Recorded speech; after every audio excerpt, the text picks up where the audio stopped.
Hi, this is Justlaury from paperthreads.com, and today I'm going to show you how to color my 3D holly die cut. I colored it using my Copic markers, my sketch markers, and my Copic Air Brush. Okay, let's begin. I'm going to start with the berries. Now what you're going to notice is that I have not taken my die cuts off my mat. Sometimes with small pieces it's a lot easier to do it that way. So, as you can see, we'll just go right around and get those red berries all done.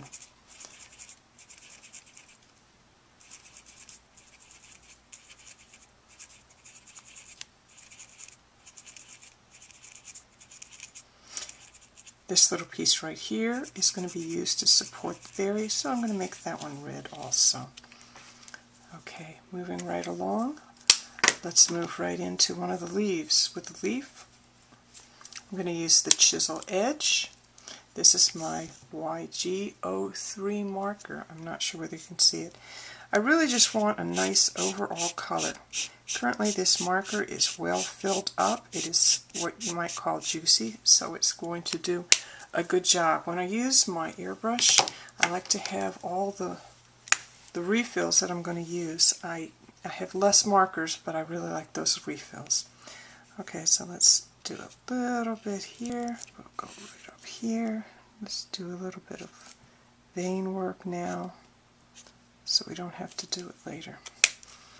Going back with a lighter marker.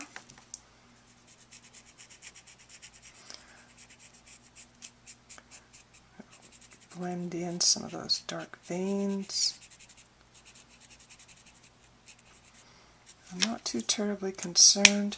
Okay, now with a holly branch or leaf, sometimes you have some nice red going along. I'm going to touch the edge of my green marker, my red, and then just kind of go in and then just get a little bit of that color. Start out from it so that I know exactly what color I'm going to get. We're close.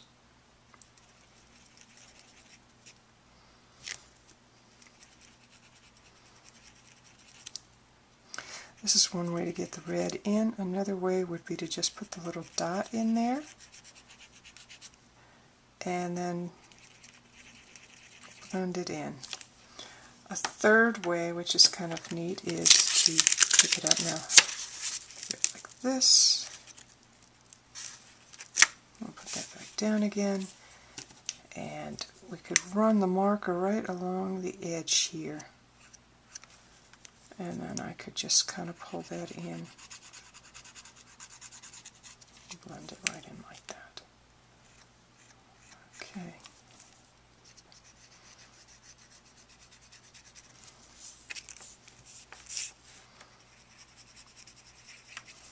Okay, I'm feeling pretty good about this. Let's put just a little bit of dark down on this side here.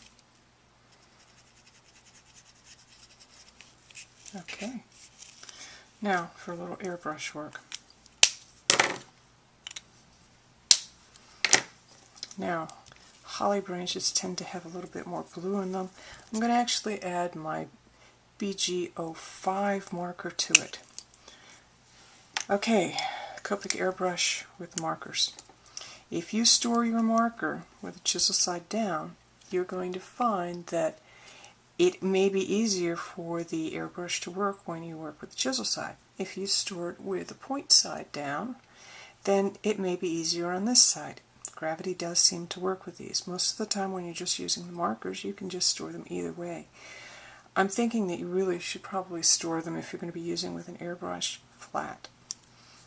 Okay, I'm going to insert the pointy end, and let's take a look and see what we've got here. Okay, that's not too bad. It's going to cooperate right now. I start out, and you can hear my airbrush in the background. This is the Copic Windstorm. It's currently located under my desk, and it's loud, but not horribly loud. You notice I start from the distance, and I kind of sneak up on it. The airbrush works by by going between 30 and 60 pounds.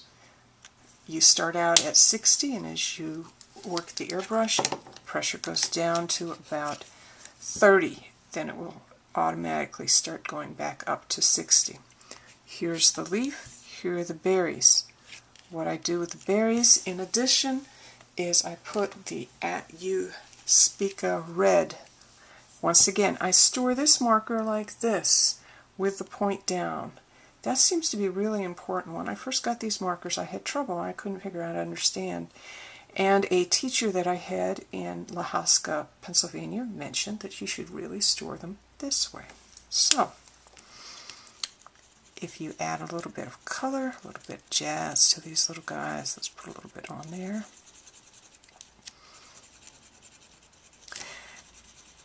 And I'll finish that up afterwards, but you can see that the marker works pretty good. I use the bottom of a mouse pad. Here's the top, an expensive mouse pad.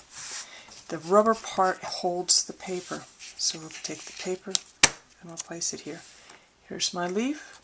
We'll start on the reverse side, and we do small circles round and round, and really just mash down hard on it.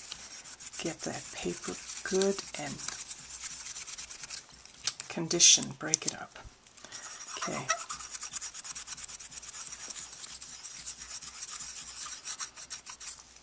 So one more time on this side, because this is the direction I really want it to kind of flow. Going back to my paper sculpting kit, I'm going to use this small ball stylus right here, and I'm going to put in a little bit of the vein. That's about halfway up. Okay, then I take my fingernail, kind of put it in there, do a little twist here. Since you kind of condition the paper, it makes it easier for the paper to actually stay in the position you want it. Holly branch has kind of got some attitude. Turn that down like that, and there we go, one holly branch or leaf. It's one of these. The last thing we need to do is to glue the pieces together. I've sculpted all of these, and so let's finish it up. Add just a dot of glue here. Arrange them the way you want. Just gently press and hold with this tool.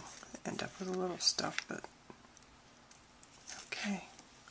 This one we'll hold off on. Oh no, actually we can glue that and let that wait.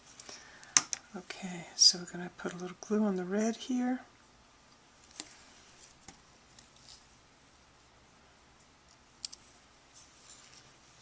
And a little glue at this angle.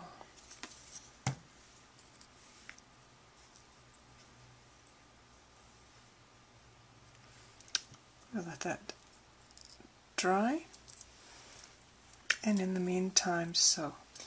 Now, this part we can do we have a little trick we can use. I'm going to put just a little dot of glue here. What I want to do is get all of these little pieces and put them in the center. I'm going to fill this, kind of flood this area here with glue. There we go. And I'm going to pick up my tweezers over here from my little kit. Now, if I just touch that briefly, so there's just, I can actually, these little guys will stay still. And then I can just position them. Isn't that interesting and neat?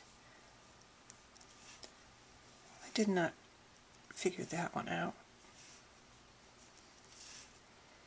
immediately, but it works well.